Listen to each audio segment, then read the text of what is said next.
Hello and welcome back to my channel. This is the Prince ESO with finally releasing my open world MagDk build. Now, a few things I'm going to say before we get into this build. This is an outnumbered, sweaty tryhard build, okay? I've cut no corners on this because I am always handicapped, because I'm always fighting outnumbered in a small group, fighting 20 to upwards, sometimes to 50, okay? So if you do not like this, you can run something else. But I personally am not going to handicap myself more than I already am, because in the first place, MagDk sucks open world compared to other classes. So if you're getting into this for the first time, I would not recommend MagDk as your first class. But with that being said, take it with a grain of salt. This is a sweaty build. This is the best that I could find and come up with. So yeah. Let's get into this. Also, I will be breaking down my changes that I have made personally for me and the differences between mine and other setups, and then I will point out the changes that you can make to this if you do not like it. There are some flexible things, so if you look at this and you think you do not like it, you have that window to change things and still have the same setup. So let's get into this and show you real quick. First set is Overwhelming Surge. The reason we are running it is it's a sustain set, it's a damage set, and it's really good in groups. It applies minor vulnerability, which is 5% more damage, to anybody that this hits, which means if you're in a group and your pals are busy hitting some guy, and you come in with the Overwhelming, he now takes 5% more damage. So it's sustain, damage, and great in a group. Okay, we'll go over the traits and everything a little bit afterwards. Crimson. Now, yes, again, I've told you this is a tryhard cheesy build. However, for those of you that want to see, Crimson is disgusting. There are other sets you can run, but I will explain why I chose Crimson. First of all, it adds 4% healing taken, which is brilliant because MagDk healing used to suck. Now it's fucking amazing.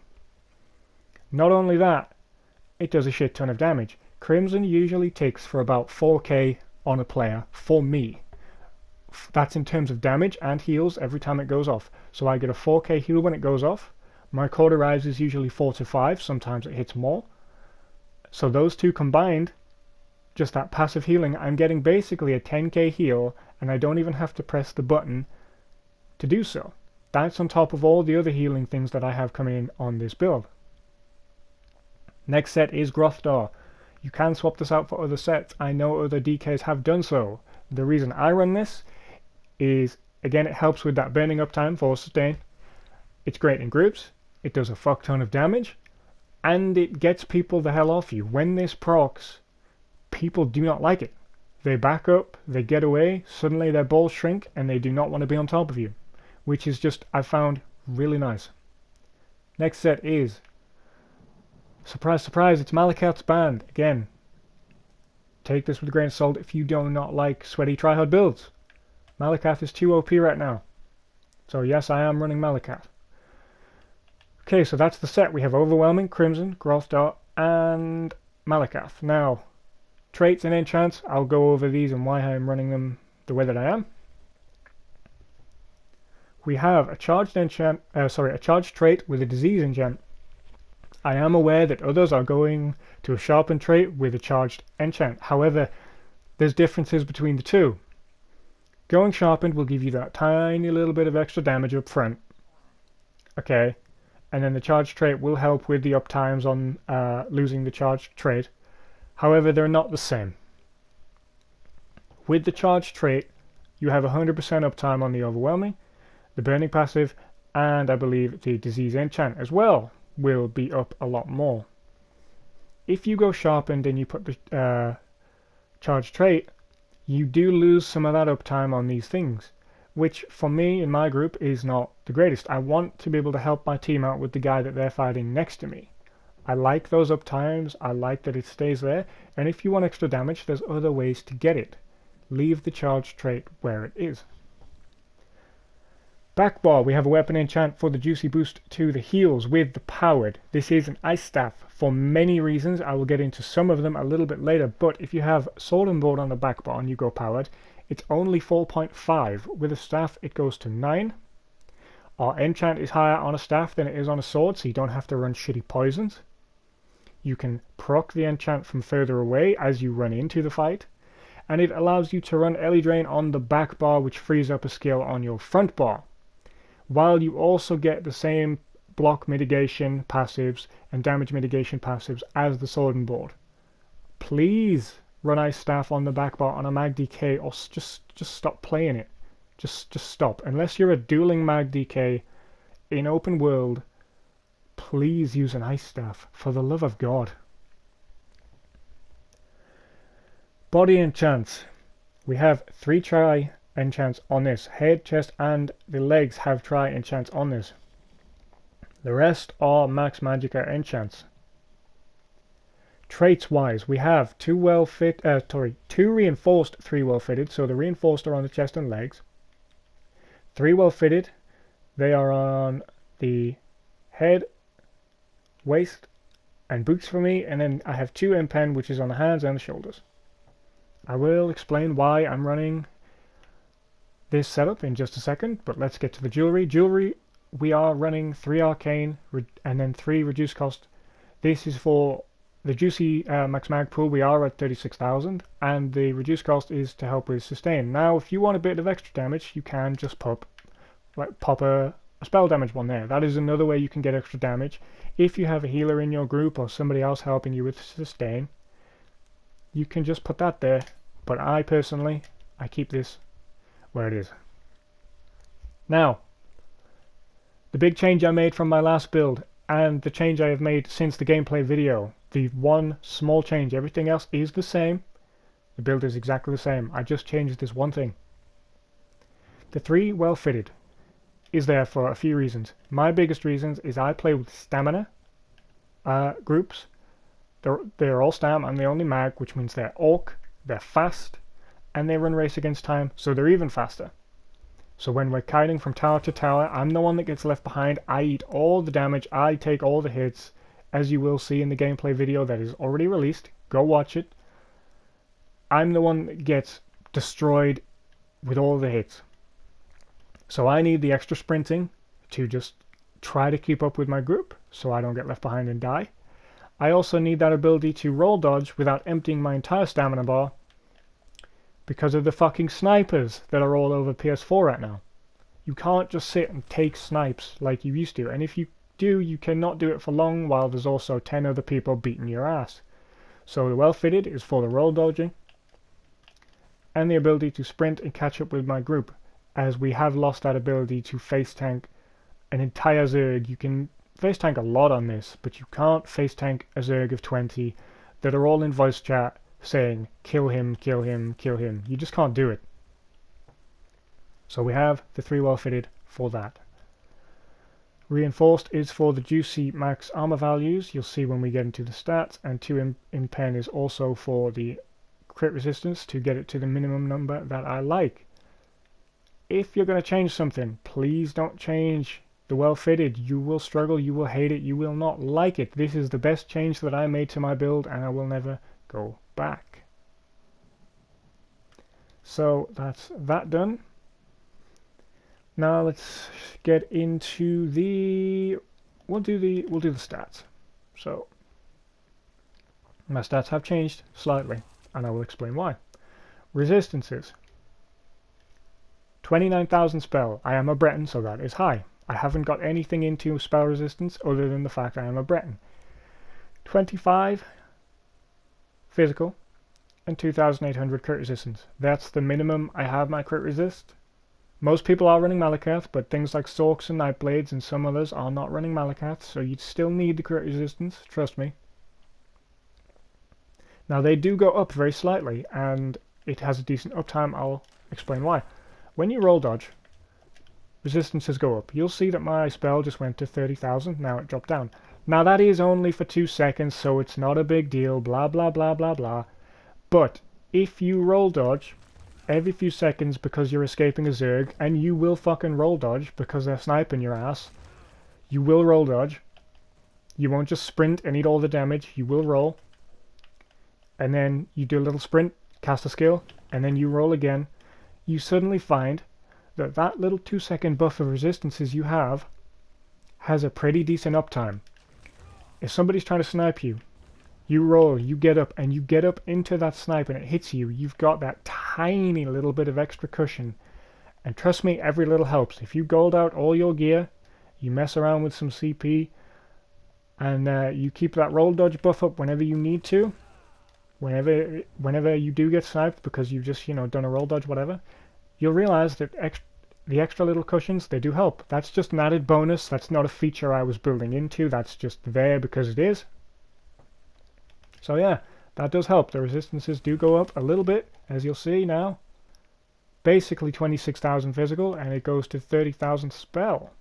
On the front bar, that's 27,000 spell, nearly 28,000, and 23,000 physical. Now that again goes up a little bit. Oh, resistance buff dropped up. Goes up a little bit to 24,000, 28,000, which is nice. Okay, and the other stats. Oh, recovery does go to just under 1,500, which is fine. That is brilliant. My mag sustain is amazing on this build. Okay, I fight a lot of StamDKs. I train against a lot of StamDKs. They're running Eternal Vigor and Troll King and all these things that give you so much passive healing so they don't have to spam their own healing. And I out-sustain them. I always out-sustain them. I'm a Breton, so I get cost reduction there. You get sustain from overwhelming. You get sustain from overwhelming. You get sustain from Grofstar uptime on the burning passive. They did nerf it slightly, but it is still there. You get sustain from volatile armor, and then you get sustain from Ellie Drain. You also have the 3 reduced cost on the jewelry, so your skills are not as expensive. So you have sustain out your ass, and obviously you get sustain back when you drop an ult. So sustain is very, very high on this build, which is what you need this patch on a MagDk. You can't be running 900 recovery like I could in my old build. It needs to be higher. 36,000 magic. Health goes to 32,000 in Cyrodiil and 17,000 stam. Spell damage is a tad low, but you can up that. Like I said, when you pop the light attack, it goes to... and by the way, I also run spell damage pots in Cyrodiil. We'll get into those in a minute. I run spell damage pots in Cyrodiil. Mine goes to 2,100. Now, if you don't want to run spell damage pots, there's a few things you can change. Like I said, you can run the spell damage version of One Piece right there. Now, there is a flex spot in your skills, and believe it or not, it's not the flex spot that you think. Do not swap out the wings. It is this guy. The reason you can swap him out now is because of Crimson. Again, it gives you 4% healing taken, and then it ticks for 4k heals. That's per person. If you have 3 people on you and Crimson goes off, that is 4k health per person. Okay, this means you don't need to rely on Cauterize as much. I personally don't swap him out. However, if you find yourself in a situation where you can with your group, you can now run that there, which will put your spell damage up just a little bit more, 2,300. So you can do that if you want to with the spell damage enchant right there, because mine was round about 2,500 last patch. It's now down, as you saw, which is fine, but if you want to up it, those are the changes you make. So you don't need spell damage on a build. Spell damage on a MagDk, unless it's a dueling MagDk, is not the way. Do not build into it at all. You will hate your life. But if you do want that extra little bit of juice, it's there. Because again, this is also a very nasty dot. We are a dot build after all, so extra dots don't hurt. Plus the extra spell damage punched into it is very nice. So that is there. So that's the stats. Just one more quick look while we're at it. Health recovery does also go up. Those are the stats on the back bar, and those are the stats on the front bar. Mundus Stone, we are running the Atronach, by the way. We are running the Mag Recovery Mundus Stone. You need it. Food is bewitched. Sugar Skulls. Tri-stat food. And like I said before, the pots that I run, I do typically use these because I am in a group. I find that I don't need the extra stam from tri-pots, and I'm not scared about being stunned. So I do run these. And then when I need to, I will swap to tri-pots or immovability pots. Or in a bit extra sweaty, I do run the heroism pots. Now I hate running heroism pots because they're fucking expensive and I cry when I use them, but I do have them. So, we've gone over gear, traits, enchants, all of that, Mundus Stone, food, race, and what else is there? Skills. Okay. Breath. This is amazing. Pulls Nightblades out of stealth, can hit multiple people, does a shit ton of damage, and gives you the damage bonus to your flame abilities at the bottom. Fossilize, best stun in the game. You need this. Burning Embers is your offensive passive heal. Leave this ticking as long as you can. Apply it to as many people as you can. Flame Lash, just spammable. Helps you set enemies off balance when they're in a fossilize and such. For the off balance whip at the bottom, that does a lot of damage when it's fully buffed.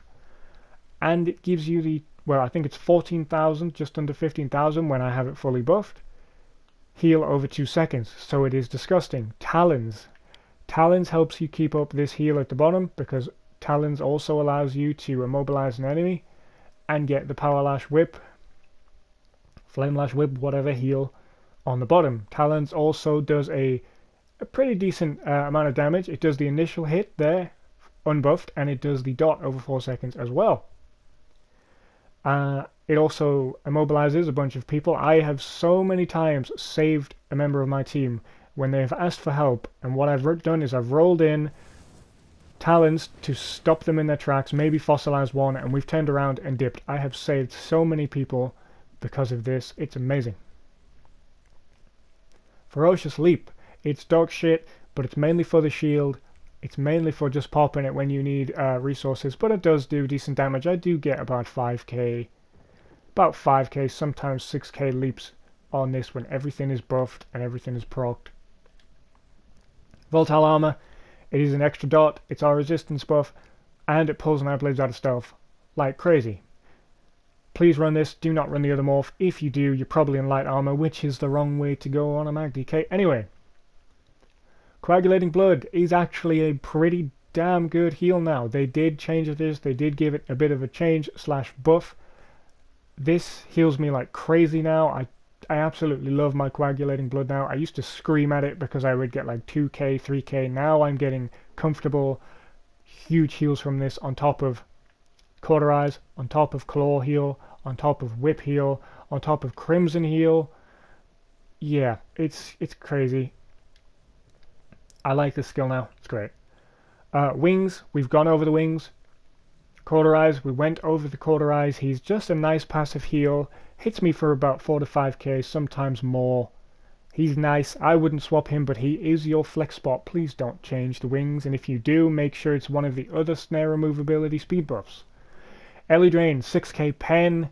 Little bit of mag sustain there as well. Now, the one skill I forgot to put on the bar is Shifting Standard. I run Shifting Standard when I'm with my group for many reasons. The dot is disgusting.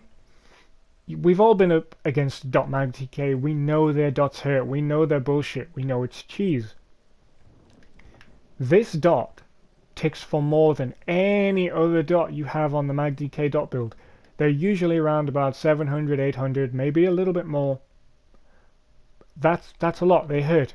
This, when it ticks on a player, is about 1,200 to 1,300. So that is a lot more. That is a strong-ass dot.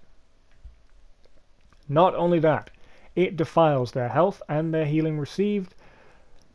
So basically, anyone that's running Eternal Vigor, Troll King, 7th Legion, any of those health recovery carry, passive healing sets, instantly gone. Fuck their healing. They're not healing. Their healing is nerfed.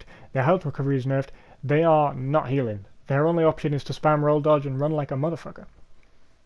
Now the reason this is so strong is because you don't have to leave them in the standard. I don't have ult right now, but if you just drop the standard and it touches him for just a second and then he moves, he's still got that defile on him, and then he's not going to be able to heal. So you don't have to pull it around constantly like people think. You just have to touch them with it. And if you're in trouble and you put this down, there's been times I've been chased, focused by like 4 or 5 people, even werewolves, and they're just not leaving me alone. I turn around, I pop the standard, I go a little bit offensive. I've seen them scatter. They would run like fucking, I don't even know, run like ants, man. They would run. They do not like this ability. But if you turn around and you leap, that does nothing. Again, it does dog shit damage, stuns them for a second. They break it and they get back on your ass. This gets them the fuck off your ass. We have wiped Zergs because of this. Again, in the gameplay video, if you watch, you can see me pull this around and we destroy anybody that it touches. If you're playing with 1, 2, maybe 3 players, but it's not an organized group, put the temporal there. Get that 5% damage reduction. But standard, I wouldn't change it for the world right now. I love it. Please run it on the MagDk.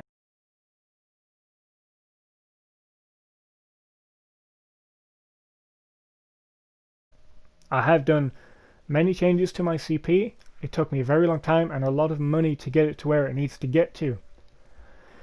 Ironclad, you don't need that high, but I would never go any lower than 20%. If you go lower than 20%, you're a maniac. Resistant, this is a lot of points in here, but it is to get the crit resistance to that minimum number of 2,800 for me that I like. Thick-skinned is decently high.